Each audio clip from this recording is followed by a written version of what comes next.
والعاقبة للمتقين والصلاة والسلام على أشرف الأنبياء والمرسلين وعلى آله وأصحابه وأهل بيته أجمعين. أعوذ بالله من الشيطان الرجيم. بسم الله الرحمن الرحيم.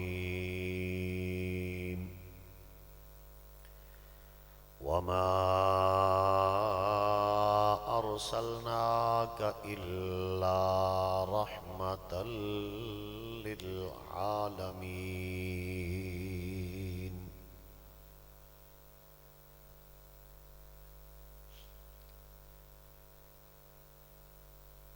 قال النبي صلى الله عليه وآله وسلم: إنما بعثت لأتمم مكارم الأخلاق.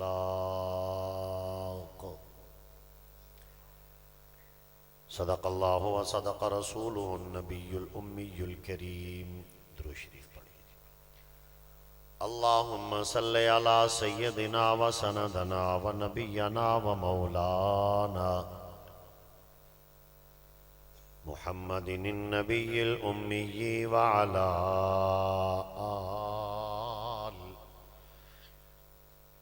وعلى آله وأصحابه وأهل بيته أجمعين.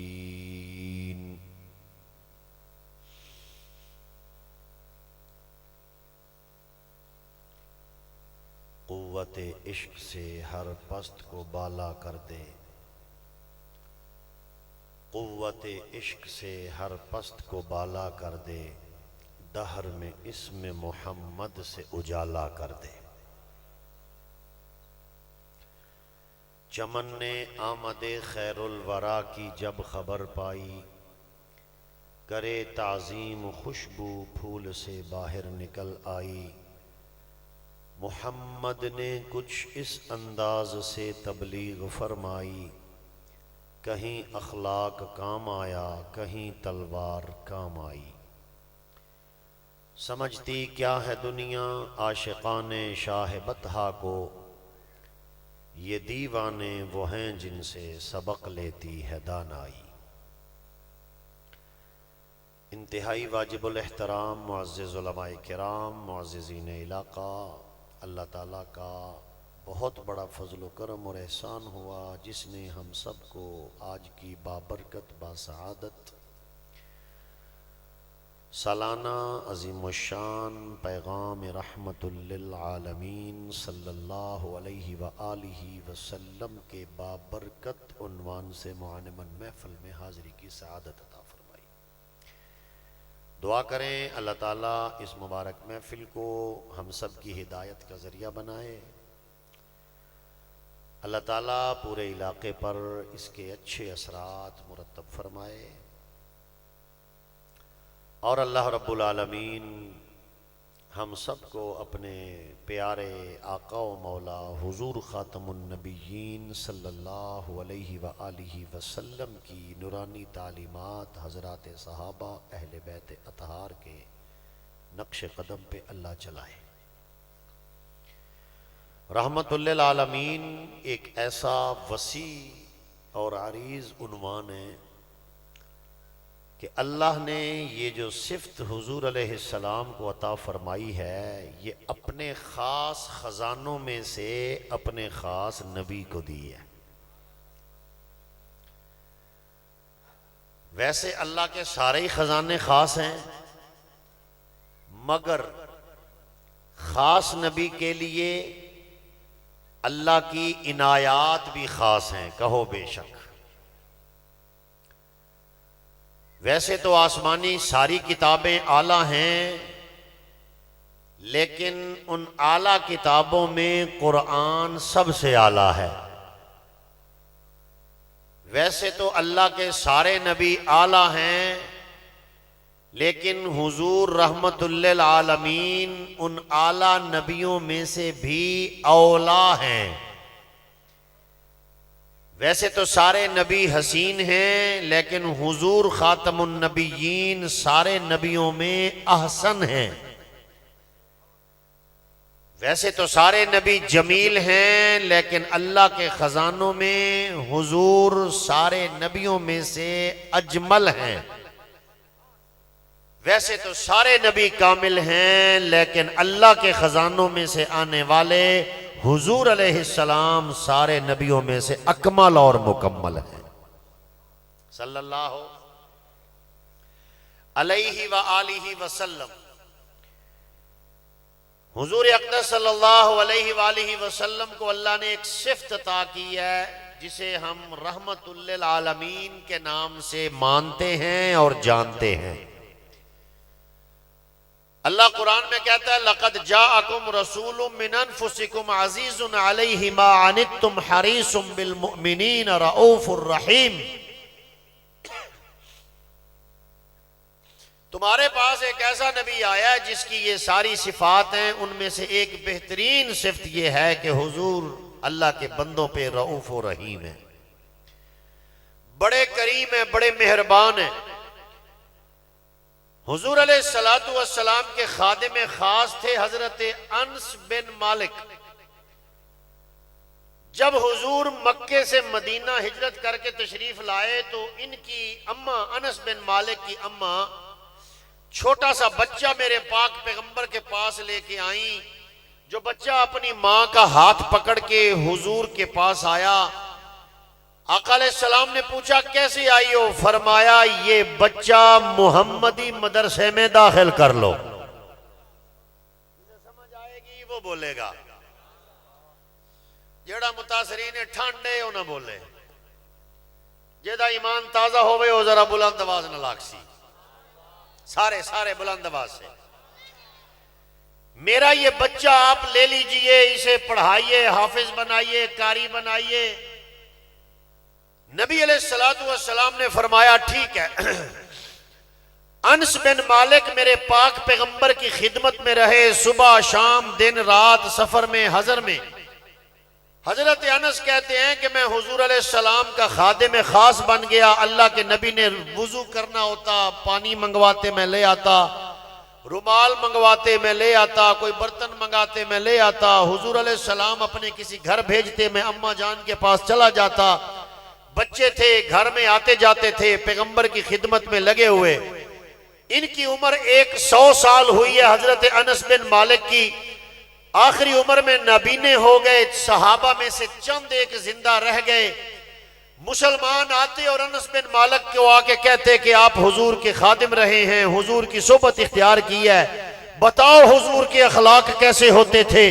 حضرت انس بن مالک رضی اللہ تعالیٰ عنہ فرماتے ہیں کہ میں نے 10 سال حضور کی خدمت میں گزارے۔ حضور میری تربیت کیا کرتے تھے، مجھ سے غلطی ہو جاتی، نقصان ہو جاتا، میں سستی کر دیتا، مجھ سے دیر ہو جاتی۔ فرمایا زندگی میں کبھی بھی کسی غلطی پہ میرے محبوب نبی نے سختی نہیں کی، ڈانٹا نہیں، مارا نہیں، ہمیشہ رحمت اور پیار سے تربیت فرمائی۔ اس سے آپ اندازہ لگائیں کہ اللہ کے نبی علیہ السلام کتنے رحیم ہیں، کتنے کریم ہیں۔ ایک عورت نے کھانا دیا حضور علیہ السلام کو، بھوک لگی ہوئی تھی، 3 دن سے فاقہ چل رہا تھا۔ بچے کو کھانا دیا کہ جاؤ جا کے حضور علیہ السلام کو کھانا دے آؤ۔ اس بچے کو بھوک لگی ہوئی تھی، وہ رستے میں جاتا جاتا کھا گیا، کھانا سارا ہی کھا گیا۔ اب جب کھانا کھا گیا اسے شرم آئی کہ میں حضور کے پاس کیسے جاؤں گا۔ اب وہ حضور کے پاس بھی نہ گیا۔ اللہ کے نبی کھانے کے انتظار میں بیٹھے ہیں، بچہ کھانا کھا گیا۔ شام کو جب ماں نے پوچھا اور حضور پاک صلی اللہ علیہ وسلم کو کہ آپ نے کھانا کھلایا، پہنچایا کہ نہیں؟ اب بچہ کہہ کہ مجھے تو بھوک لگی تھی، میں کھا گیا کھیلتا کھیلتا۔ وہ ماں بھی پریشان، ماں نے حضور علیہ السلام کے پاس پیغام بھیجا، اللہ کے نبی بچہ تھا، بچپنے میں کھا گیا، میں نے تو روٹی ایک پکا کے بھیجی تھی اور گھر میں ہے بھی کچھ نہیں۔ اللہ کے نبی نے کچھ نہیں بولا۔ جیسے وہ بچہ سامنے آیا نا، حضور نے دیکھ کے فرمایا دھوکا دھوکا دھوکا دھوکا۔ اس بچے سے اللہ کے نبی بطور استہزاء مذاق، اللہ کے نبی اس سے پیار کر رہے ہیں، محبت کر رہے ہیں، تو اللہ کے محبوب پیغمبر کی رحمت اتنی آپ پر غالب تھی کہ کتنا سے بڑا گناہگار بھی آ جاتا نا حضور کے پاس، آقا میں اللہ کا گناہگار ہوں، گناہ کر چکا ہوں، میں توبہ کرنا چاہتا ہوں، حضور ہاتھ بھی اٹھاتے، اس کے لیے دعا بھی مانگتے، پکا جنتی بنا کے چھوڑتے۔ نبی کی دعا کی ہوئی اسے جنتی بنائے گی نا، شک تو نہیں پڑے گا۔ جس کے لیے نبی ہدایت کی دعا کر دے، بولو اس کی ہدایت میں کوئی شک ہو سکتا؟ سارے بولیں گے شک ہو سکتا۔ حضور اقدس صلی اللہ علیہ وآلہ وسلم کا ارادہ بنا مکہ فتح کرنے کا، مکہ سے مدینے آئے، 10 سال مدینے میں رہے، فاتحانہ اللہ کے نبی نے مکہ جانا تھا اپنے صحابہ کو لے کے، لیکن یہ راز رکھنا تھا، خفیہ سفر کرنا تھا تاکہ اہل مکہ کو پتہ نہ چلے، مشرکین کو۔ اور اچانک جب ان کے سامنے صحابہ اکرام کا لشکر جرار پہنچے حضور کی قیادت میں، تو کفر کی رہی سہی کسر اور بھی ختم ہو جائے، اس کی کمر ٹوٹ جائے۔ اللہ کے نبی نے سارے صحابہ کو فرمایا کہ بتانا نہیں ہے ہم نے کہاں جانا ہے، خاموشی سے ہم نکلیں گے۔ ٹھیک ہے جی۔ مکہ سے ایک عورت آئی مدینے، وہ عورت مغنیہ تھی۔ مغنیہ سمجھتے ہو؟ گانے والی، ناچنے والی، ڈانسر، دھمال ڈالنے والی، گانے گا گا کے لوگوں سے پیسے وصول کرنے والی۔ اس کا نام تھا سارا۔ وہ مکہ سے مدینے آئی، اللہ کے نبی نے اسے پہچان لیا۔ اللہ کے نبی نے فرمایا تم کدھر مسلمان ہو گئی ہو؟ کہنے لگی نہیں۔ آقا علیہ السلام نے پوچھا یہاں کوئی کام آئی ہو، کسی سے کوئی رشتہ داری ہے؟ کہا نہیں۔ اللہ کے نبی نے فرمایا تم کیسے آئی ہو؟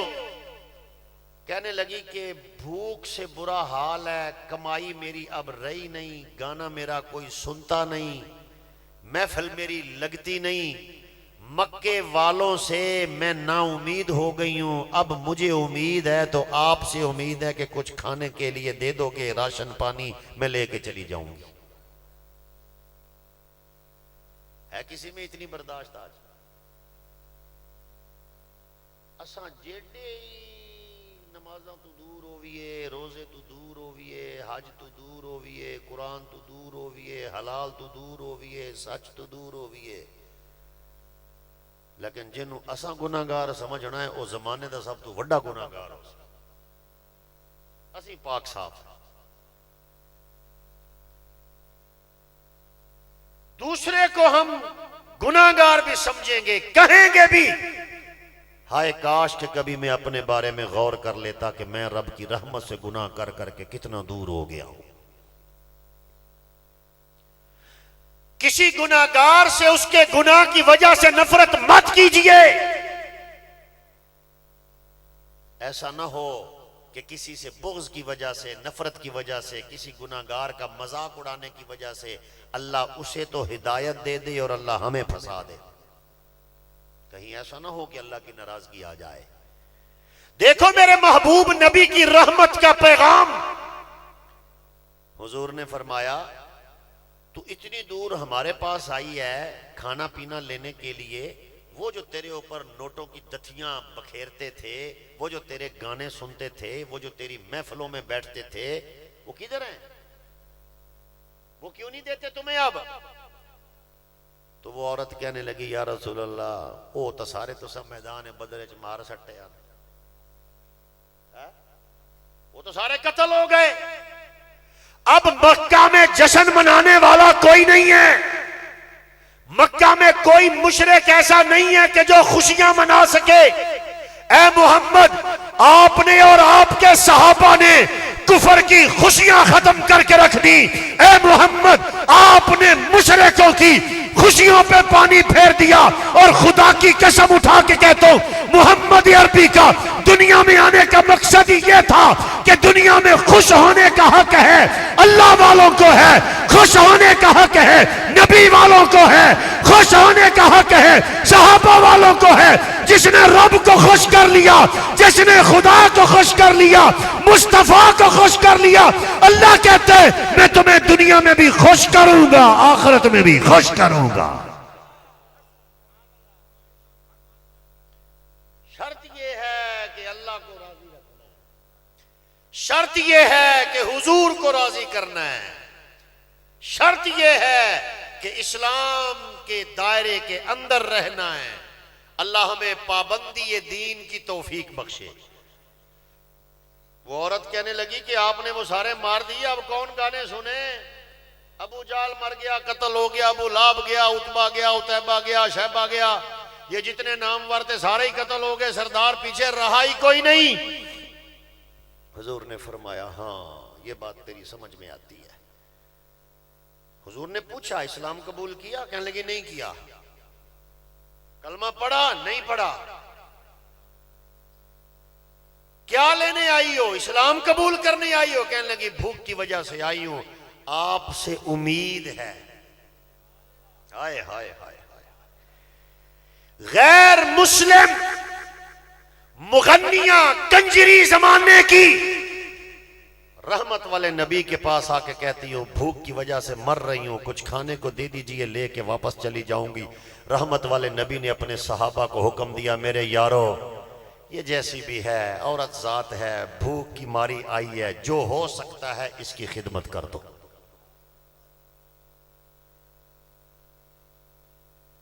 صحابہ نے اسے اتنا دیا کہ اس کا اونٹ لاد دیا،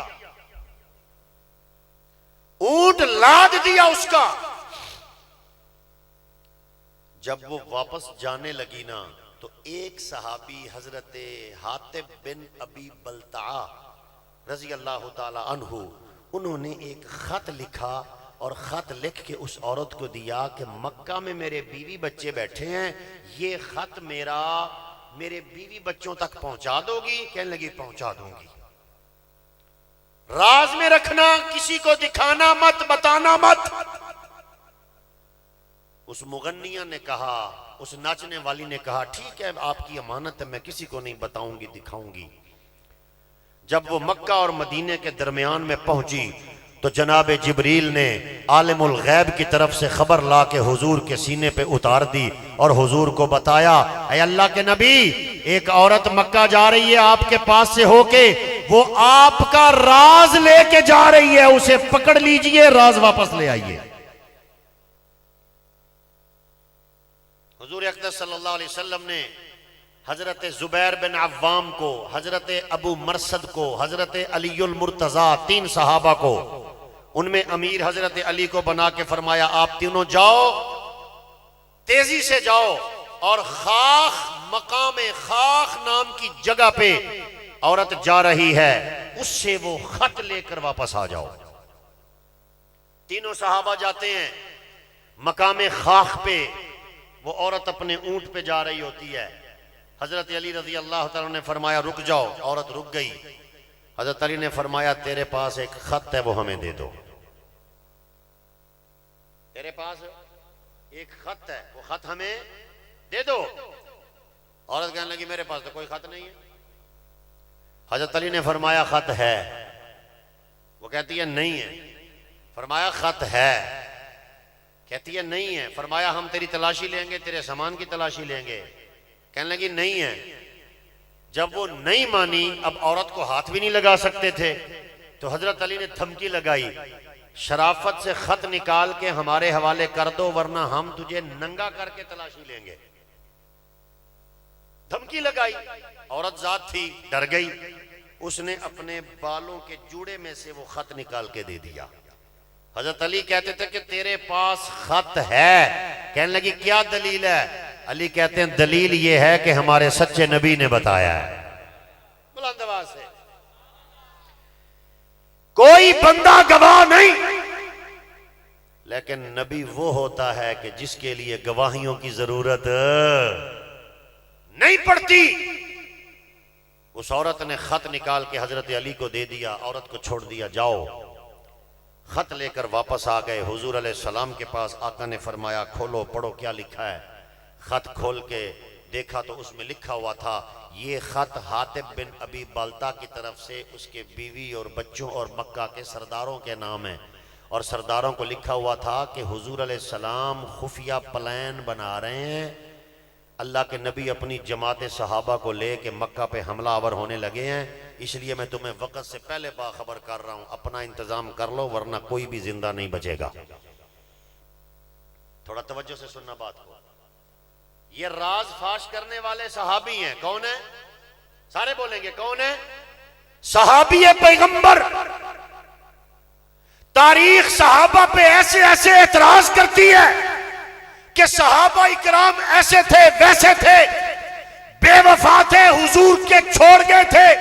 خدا کی قسم میں آپ کے سامنے پورے دعوے کے ساتھ کہتا ہوں صحابہ اکرام پکے جنتی ہیں، صحابہ اکرام کنفرم جنتی ہیں، صحابہ نمازیں پڑھ کے جنتی، روزے رکھ کے جنتی، حج کر کے جنتی، عمرے کر کے جنتی. اور اگر کسی صحابی سے کوئی غلطی ہو بھی گئی اللہ کی قسم پھر بھی وہ جنتی ہے. پھر بھی وہ، میں نے دعویٰ کیا ہے اس پر دلیل دوں گا. کیسے جنتی؟ یہ واقعہ قرآن کی تفسیر میں لکھا ہے، سورہ ممتحنہ میں لکھا ہے، 28ویں پارے میں. کھولیں گے آپ 28واں پارہ سورہ ممتحنہ، جس کی تفسیر میں اللہ پاک نے قرآن پاک میں فرمایا اور اس کی تفسیر میں مفسرین نے لکھا واقعہ. اللہ کے نبی علیہ السلام نے جب دیکھا صحابہ حیران. حاتب کا یہ کام ہے کہ پیغمبر کا راز فاش کر دیا. حضور ابھی کچھ نہیں بولے، حضرت عمر نے تلوار نکال لی. حضور علیہ السلام کو عمر کہنے لگے آقا مکہ تا دور دی گل ہے، میں نے اجازت دو پہلے تو میں ایدی گردن لاواں. میں حاتب کو قتل کرنا چاہتا ہوں اس لیے کہ اس نے رسول اللہ کا راز فاش کیا ہے. حضور نے فرمایا عمر حوصلہ، عمر بولو نا، عمر حوصلہ حوصلہ حوصلہ. عمر حوصلہ نہیں، حضور نے پوری دنیا نو آکھیا میرے صحابہ دی گل آ جائے تے حوصلہ آکھ دے ہونا یار، گل صحابہ تے آ جاوے تے حوصلہ. گل صحابہ پہ آ جائے تو مسلمان رہنا، مرزا نہ بن جانا. گل صحابہ پہ آ جائے تو ذرا تحمل سے سوچ سمجھ کے. حاتب بتاؤ ہمیں یہ تم نے راز فاش کیوں کیا؟ یہ خط تمہارا ہے؟ جی یا رسول اللہ میرا ہے. تم نے لکھا ہے؟ جی یا رسول اللہ میں نے لکھا ہے. کیا آپ کو پتا نہیں تھا کہ اللہ کے نبی کا یہ راز ہے، خفیہ ہم نے مکہ میں جا کے ان پہ حملہ کرنا تھا؟ جی یا رسول اللہ مجھے پتا تھا. حاتب پھر تم نے یہ غلطی کیوں کی؟ فرمایا یا رسول اللہ کوئی بھی فیصلہ کرنے سے پہلے ایک دفعہ میری گزارش، میرے بیان ریکارڈ کر لیجئے. اللہ کے نبی پوچھتے ہیں بتاؤ کیا بات ہے؟ فرمایا میرے دل میں ایمان بھی وہی ہے، یقین بھی وہی ہے، توحید کا عقیدہ بھی ہے، آپ کی نبوت پر ایمان بھی ہے، لیکن اللہ کے نبی میں نے یہ سوچا کہ ہم سب جانے والے ہیں مکہ اور جا کے مکہ والوں پہ حملہ کریں گے تو ہر صحابی کا کوئی نہ کوئی رشتہ دار وہاں موجود ہے، اس کسی کی بیوی ہے، کسی کے بچے ہیں، تو ان کے رشتہ داروں کو تو بچا لیا جائے گا، لیکن حاتب بن ابی بلتا کے بیوی بچے تنے تنہا مکہ میں بیٹھے ہیں. میرے بچوں پر اگر غصہ آ گیا مکہ کے مشرکوں کو وہ میرے بیوی بچوں کو مار دیں گے.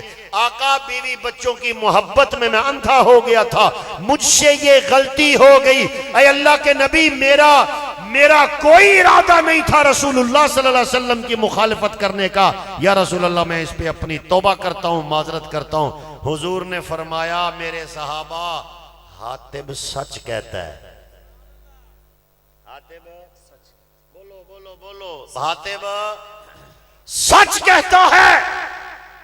حاتب نے ٹھیک کہا ہے، یہ دل کا ایماندار ہے، یہ دل کا ایماندار ہے. حضرت عمر پھر جلال میں تھے، یا رسول اللہ آپ کا راز فاش کیا اس نے، اے اللہ کے نبی یہ بہت بڑا جرم کیا ہے۔ حضور نے فرمایا عمر جرم چھوٹا ہو یا بڑا ہو، کرنے والا جو حاتب ہے یہ بدر کا مجاہد ہے،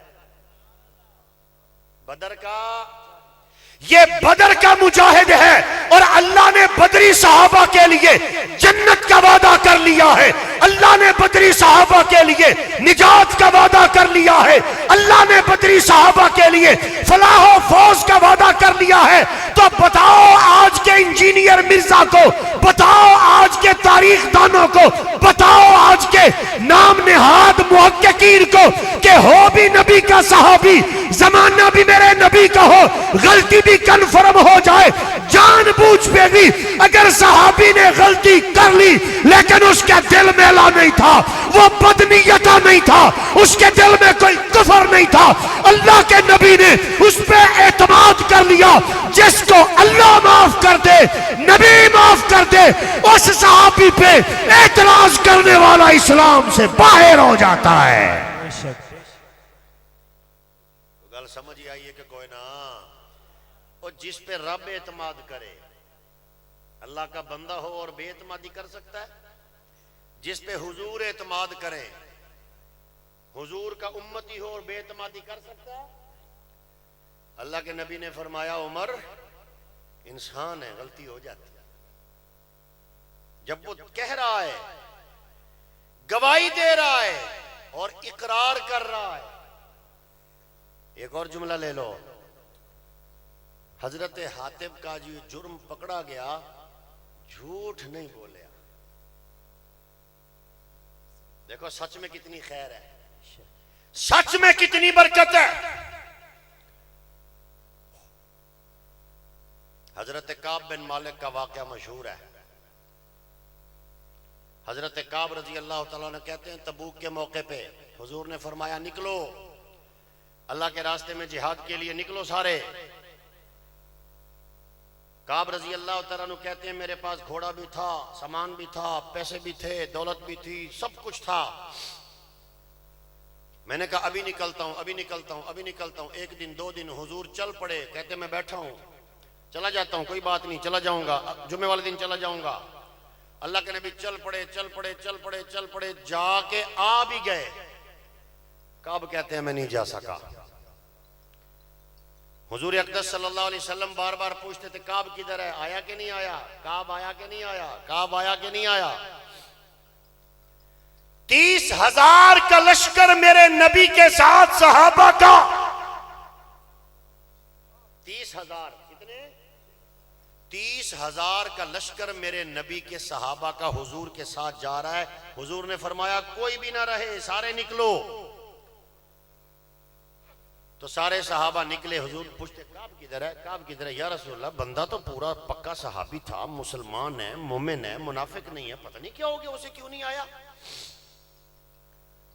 جب اللہ کے نبی علیہ السلام واپس آئے، آپ آ کے مسجد میں بیٹھے، پاک پیغمبر صلی اللہ علیہ وسلم، تو مسجد میں جب اللہ کے نبی بیٹھے تو جو صحابہ کی صفوں میں منافق گھسے ہوئے تھے نا، منافق، وہ منافق حضور کے پاس آ کے کہنے لگے یا رسول اللہ آنا تو میں چاہتا تھا آپ کے حکم کے مطابق، لیکن میں بیمار تھا۔ میں کیا تھا؟ میں بیمار تھا۔ اے اللہ کے نبی میرے گھٹنے میں درد تھا، میری بیوی بیمار تھی، میرے بچے بیمار تھے، میرے یہ مسئلہ تھا، یہ مسئلہ تھا، یہ مسئلہ تھا۔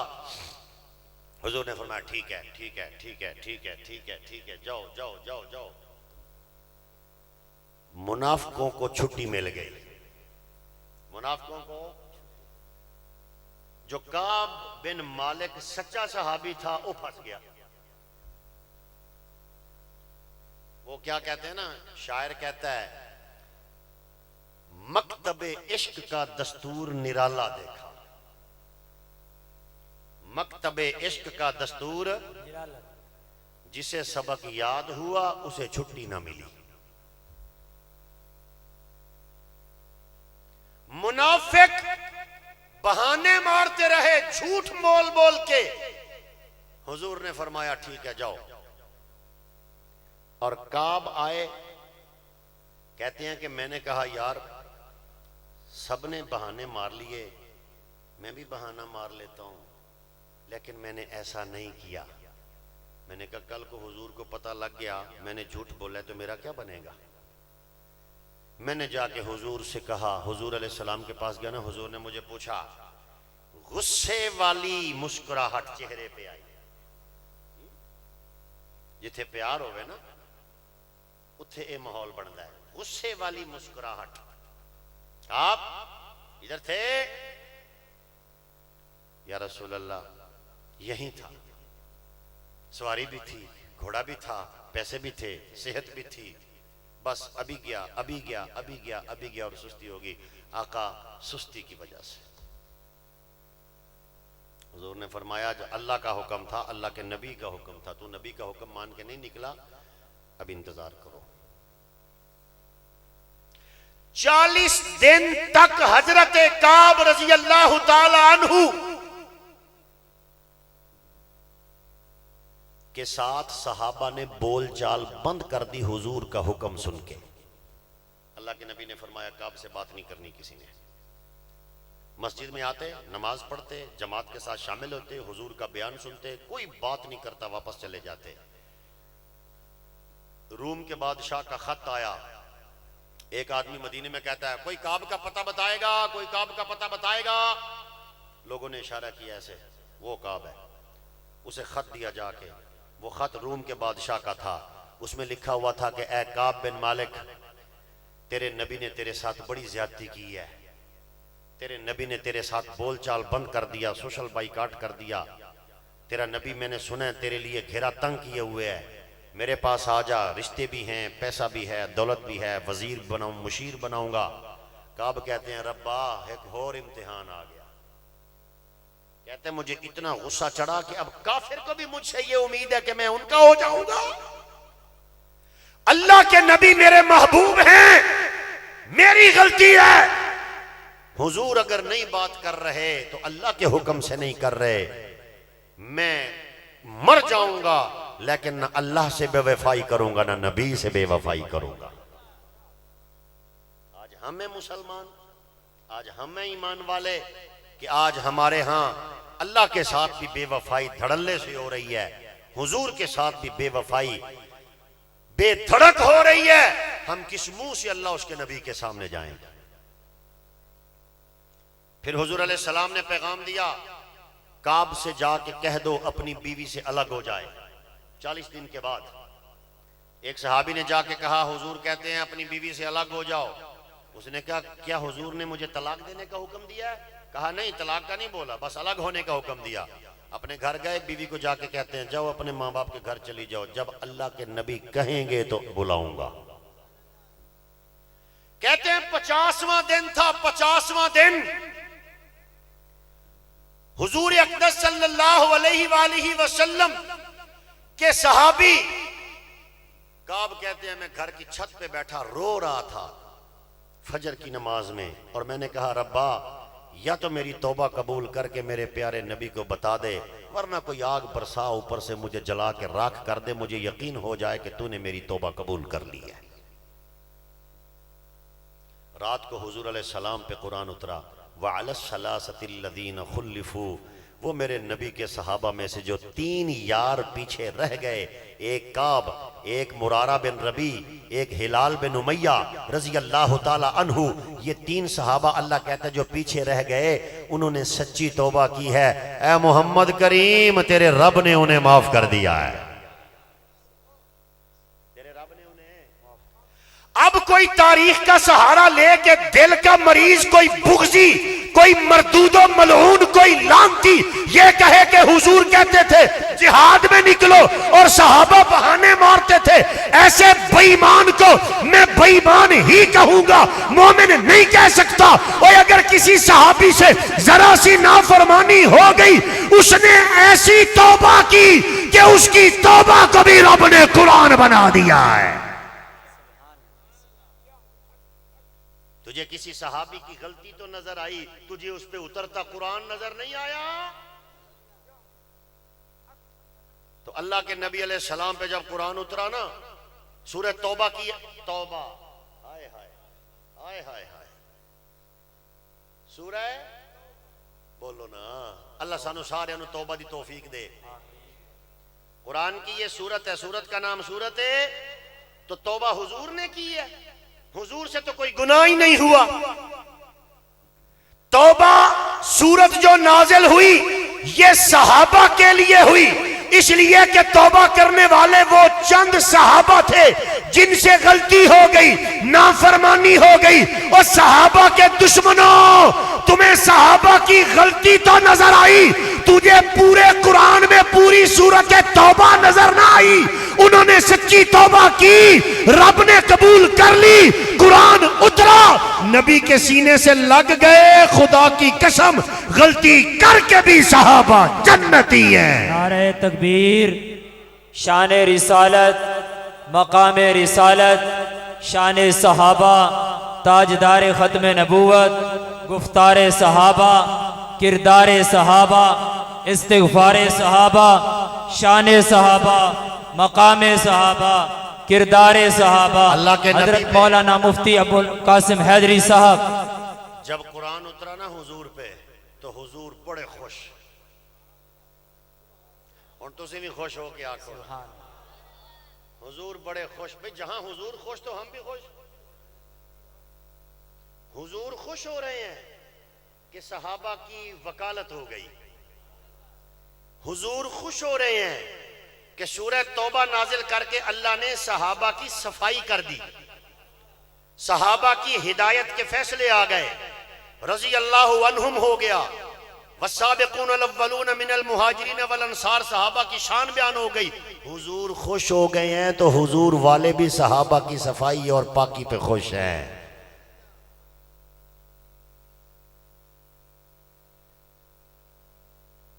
اللہ کے نبی نے فرمایا میرے صحابہ, جی یا رسول اللہ, کعب کو خوشخبری سنا دو, اللہ نے توبہ قبول کر لی. آخ دیو آخ دیو آخ دیو. اللہ سانو بھی توبہ دی توفیق دے, اللہ سچی توبہ کی توفیق عطا فرمائے. گناہوں سے بچو, غلطیوں سے بچو, جھوٹ سے بچو, چغلی, غیبت, بہتان, الزام تراشی سے بچو. اپنی آنکھ, کان, ناک, ہاتھ, پاؤں, دل, دماغ کو گناہوں سے بچاؤ, اور پھر اللہ سے رحمت کی امید رکھو. صحابہ تمہارا ہاتھ پکڑ کے جنت میں لے جائیں گے. نبی پاک صلی اللہ علیہ وسلم نے جب خوشخبری سنائی, آیتیں سنائی نا, تو صحابہ مبارکباد دینے کے لیے حضرت کعب کی توبہ کے قبول ہونے پر اٹھ کے دوڑے. صحابہ دوڑے. حضرت کعب کہتے ہیں کہ سب سے پہلے جو میرے دروازے پہ آ کے جس نے دروازہ بجایا نا مبارکباد دینے کے لیے, وہ عمر بن خطاب تھا. کعب کہتے ہیں عمر میرے پاس بعد میں پہنچے. حضرت عمر جا کے کہتے ہیں کعب تجھے مبارک ہو, اللہ نے تیری توبہ قبول کر لی. 50 دن کے بعد رب نے تیری توبہ قبول کر لی. کعب کہتے ہیں مجھے پتہ لگ گیا. عمر کہتے ہیں پہلا بندہ تو میں ہوں جس نے آپ کو خوشخبری سنائی, میں پہنچا ہوں. حضرت کعب کہتے ہیں عمر مجھے مبارکباد دینے کے لیے تم پہنچے ہو, تم سے پہلے ابو بکر کی آواز پہنچی ہے. کہہ دو یار, کہہ دو یار, اوے ابو بکر اتھا بھی پہلے نمبر تے ہے. عمر کہتے ہیں ابو بکر کی آواز, ابو بکر کی آواز. کہا ابو بکر دوڑ نہیں سکتے تھے, بزرگ تھے, بڑی آدمی تھے, لیکن ابو بکر نے اس اخلاص سے حضرت کعب کو توبہ کے قبول ہونے کی خوشخبری سنائی کہ عمر آج بھی پیچھے رہ گئے, ابو بکر آج بھی آگے چلے گئے. حضرت کعب نے اپنا وہ ایک قمیص تھا وہ اتار کے تحفے میں حضرت عمر کو دیا کہ آپ یہ میری طرف سے ہدیہ لے لیجئے, اس لیے کہ آپ نے مجھے یہاں پہنچ کے خوشخبری سنائی ہے. پھر کعب حضور علیہ السلام کے پاس گئے. آہا کیا شان ہوگی. کعب چلتے آ رہے ہیں, حضور اپنے صحابہ کے ساتھ اپنے کعب کے استقبال کے لیے کھڑے ہیں. لوگوں نے تماشا بنایا ہوا ہے حضور دے صحابہ نو نعوذ باللہ جیڑا لچا لفنگا اٹھدا ہے چار کتاباں پڑھ کے سجیاں کھبیاں ادو دیاں مار مرا کے صحابہ بے وفائی کرندے ہن صحابہ نے حضور نو چھوڑ دیتا ہے صحابہ جناب انج کیتا تے انج کیتا تیرے ایمان کا گواہ کون ہے تیرے باپ کے ایمان کا گواہ کون ہے تیرے دادے کے ایمان کا گواہ کون ہے اور تجھے اپنے پردادے چکر دادے کا نام بھی نہیں آتا ہوگا اور ابو بکر عمر عثمان اور علی طلحہ زبیر حسن حسین معاویہ ابو سفیان وہ خوش نصیب لوگ ہیں جن کے ایمان کا گواہ قرآن ہے جن کے ماننے والے کل کائنات کے مسلمان ہیں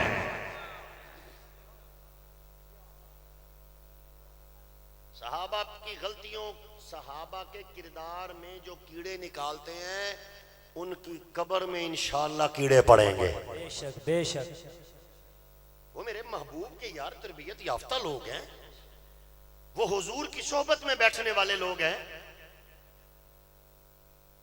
تیری قبر تیرے پیر دے پیراں والے پاسے بن جاوے تے تیری نسل دسیندی دے تھک دی ساڈا پیو اپنے پیر دیاں پیراں والے پاسے دفن ہویا ہے تیرے لیے خوش قسمتی ہو سکتی ہے 1400 سال سے محمد عربی کے سینے سے لگنے والے ابو بکر و عمر کی عظمت کا کیا عالم ہوگا کہ جو پیغمبر کے ساتھ جنت میں آرام فرما رتبے تو دیکھو مقام تو دیکھو شان تو دیکھو حضور اقدس صلی اللہ علیہ وآلہ وسلم کی رحمت دیکھیے پیار دیکھیے اپنے صحابہ کے ساتھ محبت دیکھیے اللہ حضور کی رحمت میں سے ہمیں حصہ نصیب فرمائے حضور بڑے رحیم تھے حضور کا پیغام یہ ہے رحمت والا ایک آدمی آیا اور آکے حضور پاک صلی اللہ علیہ وسلم سے کہتے ہیں آقا مجھ سے گناہ ہو گیا فرمایا کیا ہوا کہا عورت کے ساتھ تنہائی میں وقت گزار بیٹھا شیطان کا غلبہ تھا مجھ سے گناہ ہو گیا حضور فرمایا جا بدکاری نہیں ہوئی ہوگی ایسی وقت گزارا گا توبہ کر لے اللہ معاف کرے گا حضور نے منہ پھیر لیا حضور سننا ہی نہیں چاہتے حضور سننا ہی نہیں چاہتے کیوں نہیں سننا چاہتے کہ اس کا اور اللہ کا معاملہ ہے دل میں شرمندگی بھی آ گئی اس کے ندا تبھی تو میرے پاس آیا ہے اس کو احساس ہو گیا کہ مجھ سے غلطی ہوئی ہے تو اس کا اور اللہ کا معاملہ توبہ کرے اللہ معاف کر دے گا میرے پاس آ کے اقرار نہ کرے مجھے گواہ نہ بنائے اصل مقصود اسے حاصل ہو گیا کہ اس نے توبہ کر لی ہے آقا نے یوں منہ پھیر لیا وہ پھر آ گیا یا رسول اللہ میرے اوپر حد جاری کیجئے تاکہ میں آخرت کے عذاب سے بچوں جہنم سے بچ جاؤں اللہ کا حکم نافذ کیجئے 80 کوڑے ماریے شادی شدہ تھا مجھے سنسار کیجئے پتھر مار مار کے قتل کر دیجئے تاکہ دنیا کا معاملہ دنیا میں رہ جائے میں جنت میں جاؤں اور پاک صاف ہو کے جاؤں حضور سننا نہیں چاہتے آپ پھر ادھر منہ اس نے پھر اقرار آپ پھر ادھر منہ 4 مرتبہ اس نے گواہیاں دی اپنی اقرار کیا اللہ کے نبی نے فرمایا ہاں اب تو نے چونکہ اقرار کر لیا میرے سامنے اب تیرے اوپر حد جاری ہونا ضروری ہو گیا اللہ کا حکم پورا کرنا ہے سنسار کیا گیا پتھر مارے گئے جب وہ قتل کر دیے گئے سنسار کر دیے گئے اور اللہ تعالیٰ کا حکم پورا ہو گیا حضور علیہ السلام نے اپنی موجودگی میں یہ حد نافذ کر دی وفات کے بعد حضور نے فرمایا میرے صحابہ اپنے بھائی کو غسل بھی دو کفن بھی پہناؤ محمد جنازہ پڑھائے گا